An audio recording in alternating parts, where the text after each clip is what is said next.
Having run a few marathons now, I'm no stranger to the sport, but running 4 miles every 4 hours for 48 hours had one element I wasn't prepared for, and that's the lack of sleep involved. I saw David Goggins post this challenge a few months ago, and there's a question everyone needs to ask themselves, and that is, why even do something like this? For me, it's simple. I want to test my limits to see how I fare.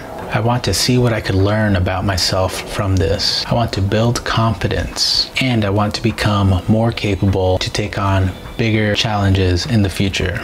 The problem is, I'm lazy, I give into excuses, I'm afraid of the lack of sleep.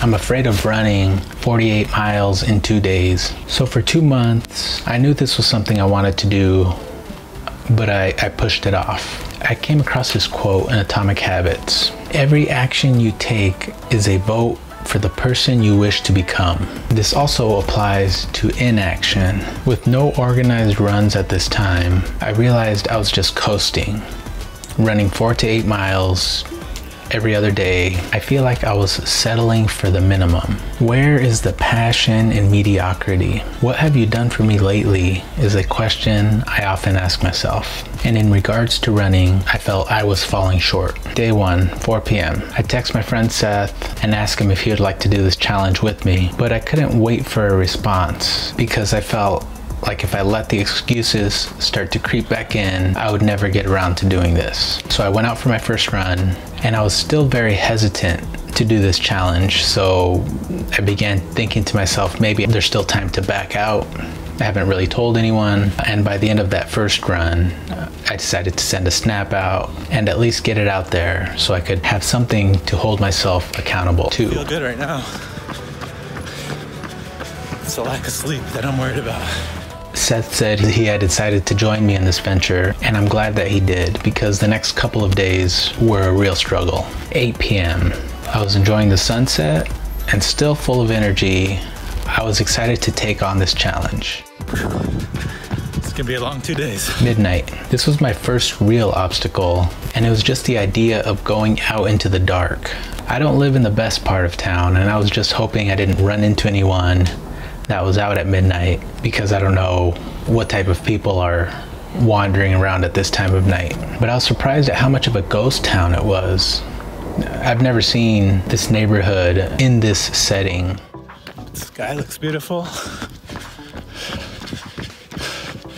Thought I saw a star. It might be a plane actually.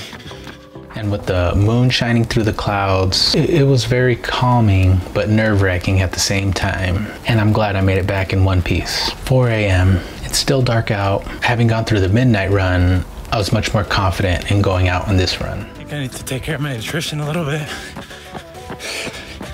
Make sure I'm on top of it. I could feel the temperature dropping and one side of the sky slowly lightening up. And the morning always brings a sense of hope with it. I really enjoyed being out at this time of day. 8 a.m. I didn't realize how difficult it would be to sleep right after a run. So the lack of sleep was beginning to catch up with me. Also, I wasn't eating enough for how much I was running. So I hit a carb wall going up one of the hills. So I made sure to eat plenty after this run. Let's keep it going. Noon run. I was trying to take naps to get rid of that sleepy feeling, but I just couldn't quite get to sleep.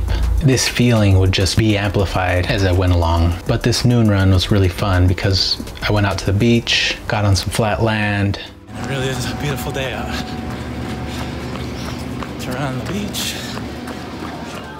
And had a nice run. It was great to be out there. Day 2, 4 p.m. run. A pretty standard run, and I realized I'd never taken so many showers in such a short period of time before. But I was mentally drained, and I couldn't seem to concentrate on anything that required any thought whatsoever. I myself really tired lately.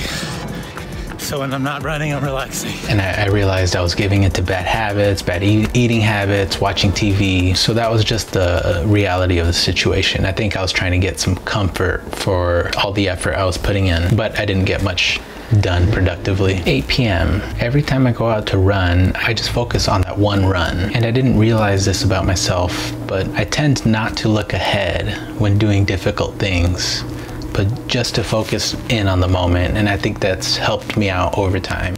Now it's just about getting through it. But I'm hopeful.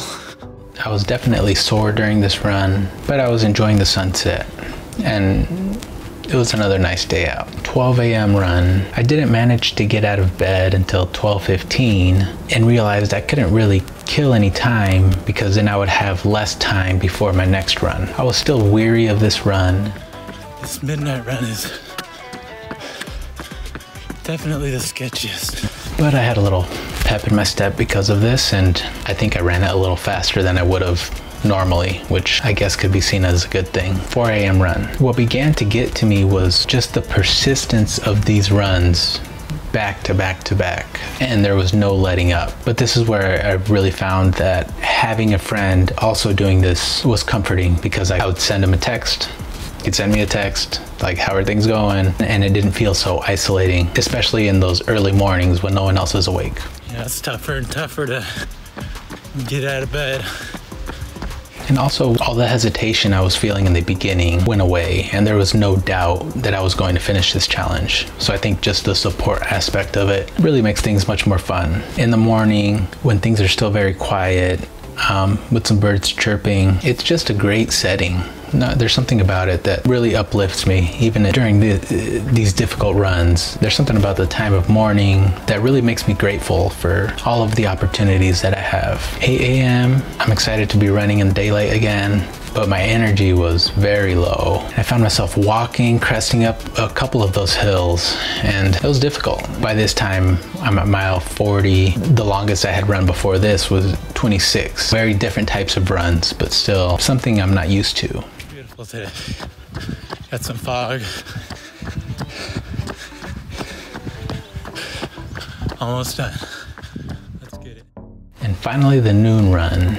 I was excited that this was my last run, but I knew that I still had to get through the run. Really no energy left, just powering through it. It was definitely a mental toll that this took on me by this point. Always on the last run or the last portion of a race, the finish line is in sight, but you still got to get there. And with all my energy drained, I was getting there slowly but surely. Once I was finished, generally I'm not a big proponent of rest and relaxation, but I was so glad to be done with this run and to be able to sit back without the next run constantly looming. So I got back, had some good barbecue, finally was able to get some sleep. That was over 2.5 hours, but it took me a couple of days to recover, just the mind fog that came along with this. So giving into bad habits builds them up to an extent. So I had to get my diet back in order and begin working on my projects once again. And I spent some time building my routine back up. One thing I really love about doing difficult things is that you get to figure out how to get through them. You get to develop new strategies to work with yourself, and they become less daunting as you go along because you will have built up that skill set. But also, there's no way of knowing how you're going to react to a situation until you put yourself through it. And with physical challenges like these, you really get to control the parameters and see how you will react, see how your body reacts, how you react mentally. And it's great because you get to learn about yourself, you get to learn how to work with yourself, how to push yourself even farther than you thought you could. In the comments below, let me know of a recent challenge you have set for yourself and gone through, or one that you plan on going through. And if you don't have one yet, write one out. See how you could challenge yourself that would help you improve in some way. So that was my experience on the 4x4x48 challenge. Hope you got something useful out of it. Well, go get some. So I'm at the last portion of my final run.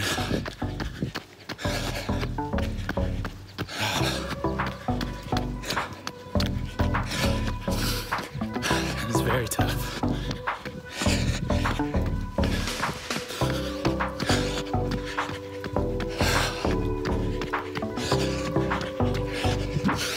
I went into this process being very scared. You know, I didn't want to myself up for failure. I had my strong moments, but I had my weak moments too.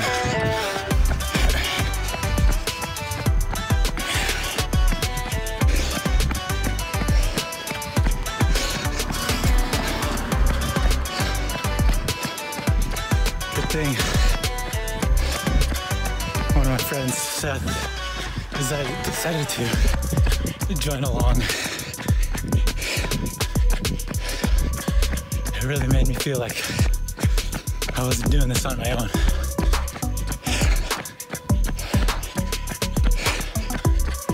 I am very tired, but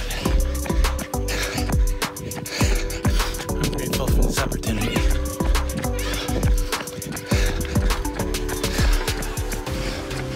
It's 4th of July now.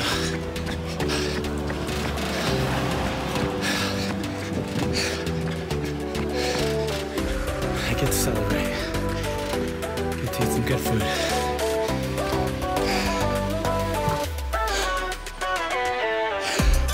Thanks for coming along.